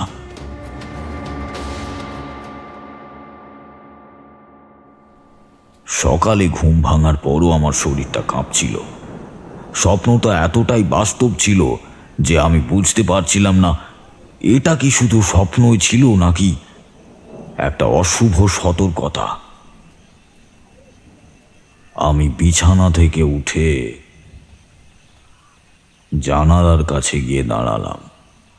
বাইরে তখনও হালকা হালকা বৃষ্টি পড়ছে, কিন্তু এই বৃষ্টি আর গ্রামের নিস্তব্ধতা আমার কাছে আর মনোরম লাগছিল না। মনে হচ্ছিল গ্রামের প্রতিটি কোণায় যেন এক অজানা বিপদ লুকিয়ে আছে। আমি জানতাম এই গ্রামকে যদি বাঁচাতে হয় তাহলে আমাকে সেই দানব আর শক্তির মূল উৎসটা খুঁজে বের করতে হবে। যদিও জানি এর পরিণতি হতে পারে খুবই ভয়াবহ। কানুর নিখোঁজ হওয়ার ঘটনা আর আমার সেই ভয়াবহ স্বপ্ন আমাকে নতুন করে ভাবিয়ে তুলল। এটা নিছকই কাকতালীয় হতে পারে না। কাপালিক হরিশঙ্কর ধরা পড়লেও যে অশুভ শক্তিকে সে জাগানোর চেষ্টা করছিল তা কি সত্যি সক্রিয় হয়ে উঠেছে? আমার মন বলছিল গ্রামের মানুষ এক নতুন এবং আরো বড় বিপদের মুখে। আমি ওই প্রবীণ ব্যক্তিটির কাছেই ছুটে গেলাম। তাকে আমার স্বপ্নের কথা বলতে দ্বিধা হলো না, কেননা তিনি আমার চাইতেও অনেক অভিজ্ঞ ছিলেন এই সব বিষয়ে। সব শুনে তিনি চিন্তিত মুখে বললেন, ঠাকুর মশাই, আপনার স্বপ্ন মিথ্যে নয়। যখন কোনো তান্ত্রিক কোনো অশুভ শক্তিকে জাগানোর চেষ্টা করে তখন সেই শক্তি সম্পূর্ণভাবে বশীভূত না হলেও তার প্রভাব রয়ে যায়। মনে হচ্ছে সেই জলদেবতা বা রক্ষাকর্তা এখন উন্মুক্ত হয়ে উঠেছে এবং সে তার বলি গ্রহণ করেই চলেছে। আমার মনে পড়ল কাপালিকের কথা। জলের অনেক গভীরে কিছু আছে যা এই গ্রামকে বাঁচিয়ে রেখেছে, আবার আবার ধ্বংসও করছে। তাহলে কি এই দানবী গ্রামের ধ্বংসের কারণ হয়ে দাঁড়াচ্ছে? আমরা দুজন মিলে গ্রামের বাকি প্রবীণদের সাথে কথা বললাম। কানুর পরিবার শোকে মুহ্যমান। গ্রামের সবাই আতঙ্কে ভুগছে। এমন অবস্থায় কেউ নদীতে যেতে চাইছে না, এমনকি মাছ ধরাও বন্ধ হয়ে গেছে। গ্রামের জীবনযাত্রা একরকম থমকেই গেছে। এমন অবস্থা চলতে থাকলে গ্রামের অস্তিত্বই যে বিলীন হয়ে পড়বে। অনেক আলোচনার পর প্রবীণ ব্যক্তিটি একটি ভয়াবহ প্রস্তাব দিলেন। এই শক্তিকে যদি দমন করতে হয় তাহলে এর উৎসকে খুঁজে বের করতে হবে, আর সেই উৎস সম্ভবত নদীর গভীরে, যেখানে সেই প্রাচীন পদ্ম লুকিয়ে আছে। কিন্তু সেখানে পৌঁছানো মানে মৃত্যুকে আলিঙ্গন করা। আমি সঙ্গে সঙ্গে বললাম, আমি যাব সেখানে। কানু, সনাতন, রাখাল এদের মতো গ্রামের বাকিদের এভাবে মরতে দিতে পারি না। যদি কেউ সেই রহস্যের কিনারা করতে পারে তবে সেটা আমি। আমার এই সিদ্ধান্তে উনি প্রথমে রাজি হননি, কিন্তু আমার জেদ দেখে উনি শেষমেশ সায় দিলেন, তবে কিছু শর্তে। তিনি বললেন, যদি আপনি যান তাহলে আপনাকে অবশ্যই কিছু নিয়ম মানতে হবে, আর আমি আপনাকে কিছু জিনিস দেব যা আপনার সহায়ক হবে। এই যাত্রা খুব বিপজ্জনক হবে ঠাকুর মশাই। হয়তো হয়তো আপনি আর ফিরে নাও আসতে পারেন। এই সময় কিশোরী জিজ্ঞেস করল, ঠাকুরমশাই, এই প্রবীণ ব্যক্তি কে যে আপনাকে পথ নির্দেশ দিচ্ছিলেন? আপনিই তো মানুষকে পথ নির্দেশ দেন, তাহলে এই জায়গায় ধোঁয়াশা রয়ে গেল যে? কথাটা শুনে ঠাকুরমশাই একটু হাসলেন, তারপর বললেন, উনি গ্রামের সবচাইতে প্রবীণ ব্যক্তিদের মধ্যে একজন ছিলেন। আমাকে কার্তিক বলেছিল, ওনার পরিচয় দিয়েছিলেন। উনি নাকি নিজের যৌবন বয়সে অনেক তন্ত্র মন্ত্রের সাধনা করেছিলেন, কিন্তু বৃদ্ধ বয়সে উনি আর সেসবের দিকে এগুতে চাননি। নিজের বাড়িতেই প্রতিষ্ঠিত কালী মন্দিরে পুজো করতেন এবং গ্রামের মানুষের রোগবালাই সারিয়ে দিতেন। কিন্তু ওনার অভিজ্ঞতা প্রচুর। এই কথা বলে উনি পাসিং শো সিগারেট ধরালেন। চারি এসে আবার চা দিয়ে গেল। চা খেয়ে উনি বললেন,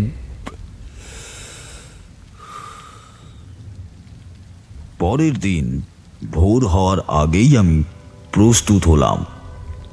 প্রবীণ ব্যক্তি আমাকে একটি পুরানো পুঁথি দিলেন, যার পাতাগুলো হলুদ হয়ে গেছে। এই পুঁথিতে সেই পদ্ম আর তার রক্ষাকর্তা সম্পর্কে কিছু প্রাচীন মন্ত্র লেখা আছে। হয়তো এটি তোমার একমাত্র রক্ষা কবচ। এছাড়াও তিনি আমাকে একটি পবিত্র রুদ্রাক্ষের মালা আর শুকনো শ্বেত চন্দন দিলেন। যখনই বিপদ দেখবে এই চন্দন ঘষে রুদ্রাক্ষ দিয়ে মন্ত্র জপ করবে। এতে অশুভ শক্তি সাময়িকভাবে দুর্বল হবে। তিনি সতর্ক করে দিলেন আমার সাথে গ্রামের কাউকে যাওয়ার জন্য, কিন্তু কোনো লোক সাহস পেল না। শুধু কার্তিক, রাখালের ভাই, সেই যেতে চাইল। তার দাদার মৃত্যুর প্রতিশোধ নেওয়ার এক অদম্য ইচ্ছে তার মনের মধ্যে কাজ করছিল। আমরা দুজন একটি ছোট্ট ডিঙি নৌকায় চেপে নদীর দিকে এগোলাম। ভোর তখনও পুরোপুরি হয়নি, আকাশে হালকা অন্ধকার। নদীর দিকে কুয়াশার চাদর আর বৃষ্টির রেশ এখনো কাটেনি। নদীর জল ছিল ঘোলাটে আর থমথমে। মনে হচ্ছিল যেন নদীর প্রতিটি ঢেউ আমাদের দিকে এক অজানা বিপদ নিয়ে আসছে। আমরা যত এগোচ্ছিলাম নদীর দুপাশের গাছপালাগুলো ততই ঘন হতে লাগলো। সূর্যের আলো সেখানে পৌঁছচ্ছিল না, তাই জায়গাটা আরো গাঢ় অন্ধকারে ডুবেছিল। একটু এগোতেই নদীর বাতাস যেন আরো শীতল হয়ে উঠল। আমার মনে হলো জলের নিচ থেকে কিছু একটা আমাদের দিকে লক্ষ্য করছে। কার্তিক ভয়ে ভয়ে বলল, আমার দাদা বলেছিল এই নদীর গভীরে কিছু একটা আছে যা যা সব টানতে চায়। হঠাৎ করেই আমাদের নৌকাটা দুলে উঠল। জলের নিচ থেকে কিছু একটা বিকট শব্দ ভেসে এলো। মনে হলো যেন জলের গভীরে কিছু একটা বিশাল জিনিস নড়াচড়া করছে। নৌকাটা নিয়ন্ত্রণ করা কঠিন হয়ে পড়ল। আমি পুঁথিটা খুলে মন্ত্র জপ করতে লাগলাম, আর কার্তিক রুদ্রাক্ষ আর চন্দন ঘষতে লাগলো। ঠিক সেই মুহূর্তেই জলের মাঝখানে একটা বিশাল ঘূর্ণিপাক তৈরি হলো। সেই ঘূর্ণিপাকের মধ্য থেকে ধীরে ধীরে সেই দানবের বীভৎস আকৃতি ভেসে উঠল। তার চোখ দুটো অন্ধকারে জ্বলন্ত কয়লার মতো দেখাচ্ছিল। তার শরীর থেকে একটা পচা তীব্র গন্ধ বেরিয়ে আসছিল, যা আমাদের শ্বাস রোধ করে দিচ্ছিল। দানবটা আমাদের দিকে তার লম্বা নখওয়ালা হাত বাড়ালো। তার সেই ভয়ঙ্কর চেহারা দেখে আমাদের রক্ত যেন হিম হয়ে গেল। মনে হলো এই বুঝি সে আমাদের টেনে নেবে তার অতল গহ্বরে,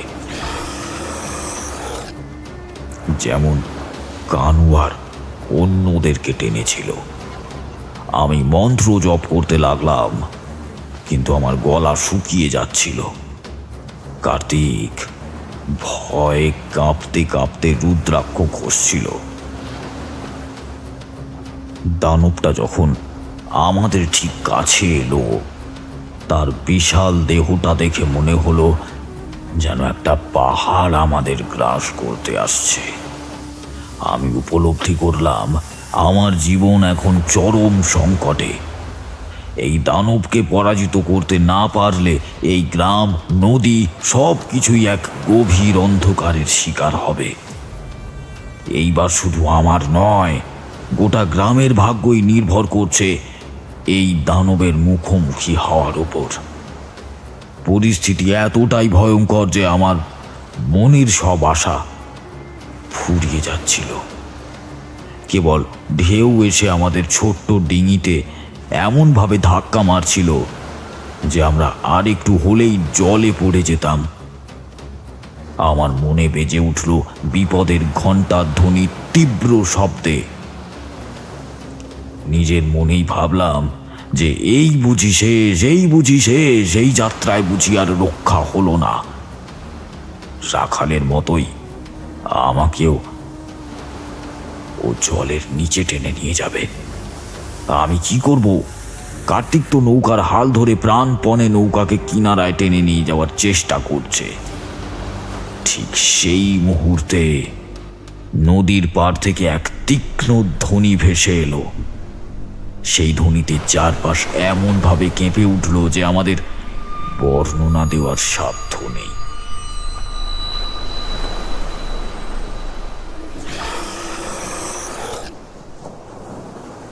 সেই শব্দে দানবটা যেন থমকে গেল।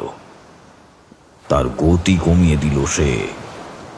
সে ক্রুদ্ধ গুঞ্জন করে তারপর প্রবল চিৎকার করে উঠল।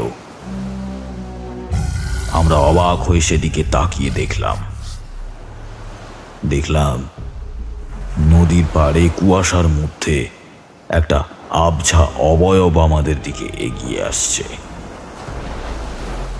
সে ছিল একজন নারী, পরনে লাল বসন, খোলা চুল পিঠের উপর ছড়িয়ে আছে।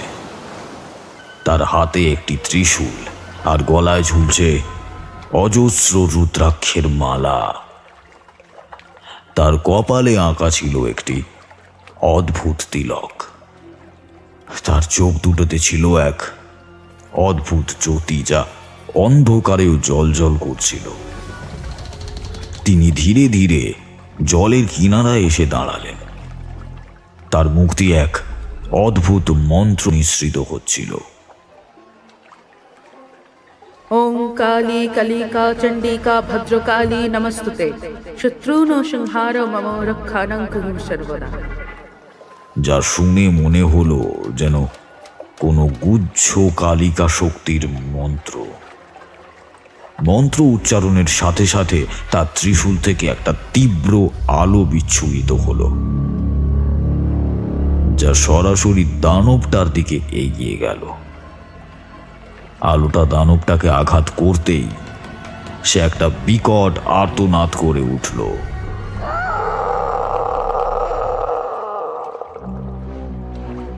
আর তার বিশাল শরীরটা জলের গভীরে তলিয়ে যেতে লাগলো।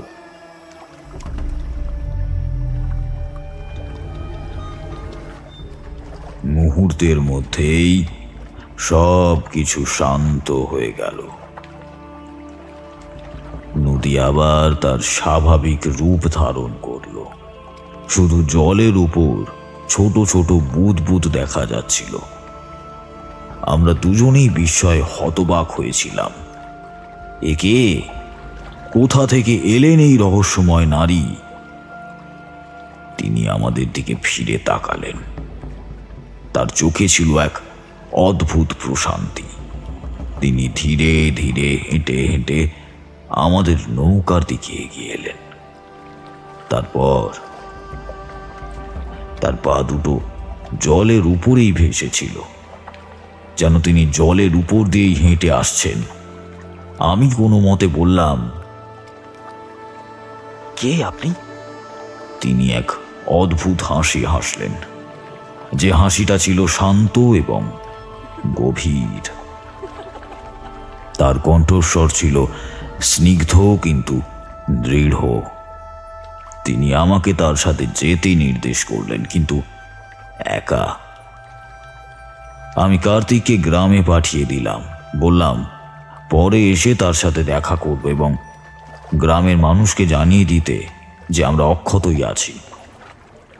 সে আমাকে এবং ওই সাধিকাকে প্রণাম করে ধীরে ধীরে গ্রামের মেঠো পথের উপর দিয়ে চলতে চলতে মিলিয়ে গেল। আমি ওই সাধিকার সাথে এগোতে এগোতে পৌঁছালাম একটা গাছের বাঁধানো বেদির সামনে। সেই বেদি আবার কিছু শিবা ঘিরে রেখেছে। ওই বেদির সামনে আগুন করে রাখা ছিল। ওই আগুনটা দাউ দাউ করে জ্বলছিল। এরপর উনি আমার সামনে ঘুরে বললেন, আমি সাধিকা রুদ্রাণী। তোমাদের কাছে আমি হয়তো এক আগন্তুক, শুধুই এক রহস্যময়ী, কিন্তু আমি এই নদী আর এই গ্রামকে বহু যুগ ধরে চিনি। আমি হিমালয়ের ক্রোড়ে সিদ্ধি লাভ করেছি, যেখানে প্রকৃতির আদিম শক্তিরা বাস করে। সেখান থেকে আমি এসেছি বহু দূর থেকে, যেখানে পাহাড়ের চূড়ায় কেবল বরফ আর নিস্তব্ধতা। আমি সেই সব প্রাচীন পুঁথির রক্ষক, যেখানে এই পৃথিবীর প্রতিটি রহস্যের কথা লেখা আছে। তিনি আমাদের দিকে সরাসরি তাকালেন। তার চোখে কোনো ভয় বা দ্বিধা ছিল না। আমি এসেছি সেই ডাকে সাড়া দিয়ে। গ্রামের প্রতিটি মানুষের আর্তনাদ সুদূর হিমালয়ে আমার কানে এসে পৌঁছেছিল। তাই আমি আর নিজেকে সেখানে ধরে রাখতে পারিনি। এই অশুভ শক্তি আর এই দানবকে তুমি নিজের শক্তি দিয়ে পরাস্ত করতে পারবে না তারানাথ। তোমার প্রাণ সংশয় নিকটে, তাই আমি তোমার কাছে এসেছি সাহায্য করতে। আমি যার উপাসক, তিনি আমাকে নির্দেশ দিয়েছিলেন এবং আমি কেবলমাত্র তার নির্দেশ পালন করে আবার স্বস্থানে ফিরে যাব। কৌতূহল চেপে রাখতে পারলাম না, বলেই ফেললাম, আপনি কার উপাসনা করেন? কে আপনাকে এখানে আসতে বলেছেন? তিনি নিজের জায়গায় বসে ধুনির আগুন খুঁচিয়ে দিতে দিতে বললেন, তিনি এমন একজন যে তোমাকে রক্ষা করে চলেছে, মহাশক্তিধর এক সাধক, যে সমস্ত তন্ত্রের শক্তি আয়ত্ত করে ফেলেছেন। আমি তাকে নাম ধরে ডাকতে পারি না, তিনিই তোমাকে সর্বদা রক্ষা করেছেন। এই বলে সাধিকা রুদ্রাণী তার দৃষ্টি মাটির দিকে নিবদ্ধ করলেন। আমি এসেছি এই অশুভ চক্রকে ভাঙতে। এই রক্ষাকর্তাকে শান্ত করতে হবে, তার উন্মত্ততা দূর করতে হবে, আর এর জন্য আমাকে সেই প্রাচীন পদ্মের কাছে পৌঁছতে হবে। একমাত্র সেই পদ্মের শুদ্ধ শক্তি এই রক্ষাকর্তাকে তার পূর্বের অবস্থায় ফিরিয়ে আনতে পারে, অথবা তাকে চিরতরে বিনাশ করতে পারে, যাতে এই গ্রাম চিরতরে মুক্তি পায়। তারপর আমার দিকে তাকিয়ে বললেন, তারানাথ, তুমি অনেক ভাগ্যবান। তোমার মধ্যে যে বিশুদ্ধতা আর যে সাহস আছে, সেটাই তোমাকে রক্ষা করেছে। তুমি এই যাত্রায় আমার সহযোগী হবে, কারণ এই অশুভ শক্তিকে দমন করার জন্য একজন বিশুদ্ধ আত্মার মানুষের সাহায্য আমার অবশ্য প্রয়োজন। তার কথা শুনে আমার সমস্ত ক্লান্তি দূর হয়ে গেল। এই প্রথম আমি এই রহস্যের একটা স্পষ্ট দিশা দেখতে পাচ্ছিলাম। উপলব্ধি করলাম সাধিকা রুদ্রাণী তার জ্ঞান আর শক্তি হয়তো এই গ্রামকে বিপদ থেকে উদ্ধার করতে পারবে। সাধিকা রুদ্রাণীর নির্দেশে গ্রামে ফেরার পর আমি গ্রামবাসীদের কাছে নদীর গভীরে লুকিয়ে থাকা প্রাচীন পদ্ম আর রক্ষক দানব এবং কাপালিক হরিশঙ্করের জঘন্য পরিকল্পনার কথা খুলে বললাম। রুদ্রাণী জানালেন, যদিও দানব রক্ষক শান্ত হয়েছে, কিন্তু হরিশঙ্করের জাগানো অশুভ শক্তি সম্পূর্ণ বিলীন হয়নি। তার প্রভাব এখনো গ্রামে রয়েছে। এই শক্তিকে পুরোপুরি বিনাশ করতে মহাযজ্ঞের প্রয়োজন। পরের দিন গ্রামের মাঝখানে যজ্ঞের আয়োজন করা হলো। সাধিকা যজ্ঞের কেন্দ্রে বসে মন্ত্র জপ করতে লাগলেন।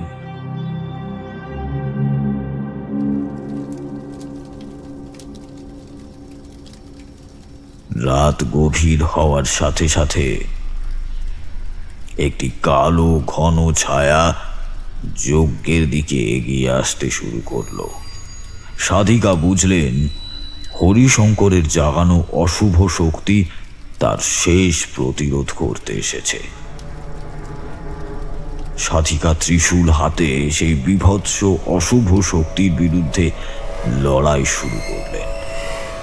তার মন্ত্র আর আলোর ঝলকানিতে ছায়াটা যন্ত্রণায় চিৎকার করে উঠল, কিন্তু থামছিল না।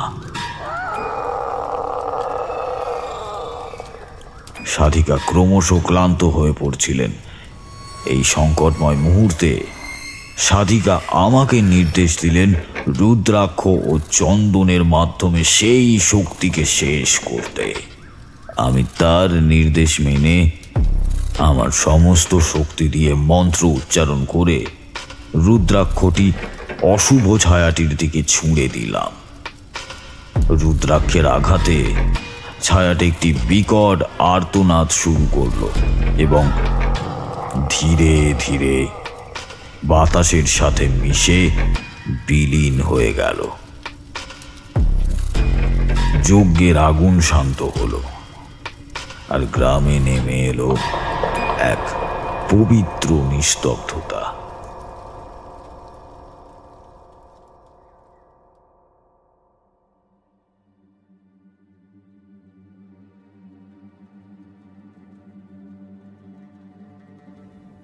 সাধিকা আমার সাহস ও বিশুদ্ধতার প্রশংসা করে বললেন যে আমার বিশ্বাসী এই অশুভ শক্তিকে চিরতরে বিনাশ করেছে। গ্রামবাসীরা আনন্দে আত্মহারা হয়ে উঠল, আর সনাতন, রাখাল ও কানুর পরিবার মুক্তি পেল। সাধিকা বিদায় নিয়ে হিমালয়ের পথে অদৃশ্য হয়ে গেলেন, আর যাওয়ার আগে প্রকৃতির ভারসাম্য বজায় রাখার গুরুত্ব স্মরণ করিয়ে দিলেন। সেই দিন থেকে গ্রাম আবার স্বাভাবিক জীবনে ফিরে এলো। নদী তার প্রাণবন্ত রূপ ফিরে পেল, কৃষকদের মুখে হাসি ফুটল। সেই ভয়ঙ্কর দিনগুলোর স্মৃতি ফিকে হয়ে এলেও আমি সেই রাতের বিভীষিকা, দানব, কাপালিকের জঘন্যতা এবং সাধিকার অলৌকিক শক্তি কোনোদিনও ভুলতে পারিনি। সেই অভিজ্ঞতা আমাকে শিখিয়েছিল এই জগতে অনেক রহস্য লুকিয়ে আছে, যা চোখে দেখা যায় না, কিন্তু বিশ্বাস করতেই হয়।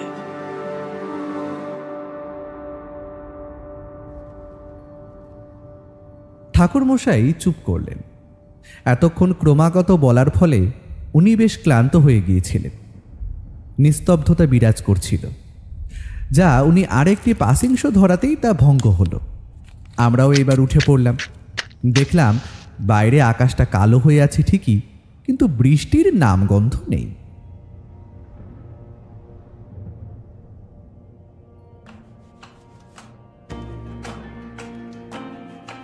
তাহলে কেমন লাগলো আজকের গল্প পাঠ?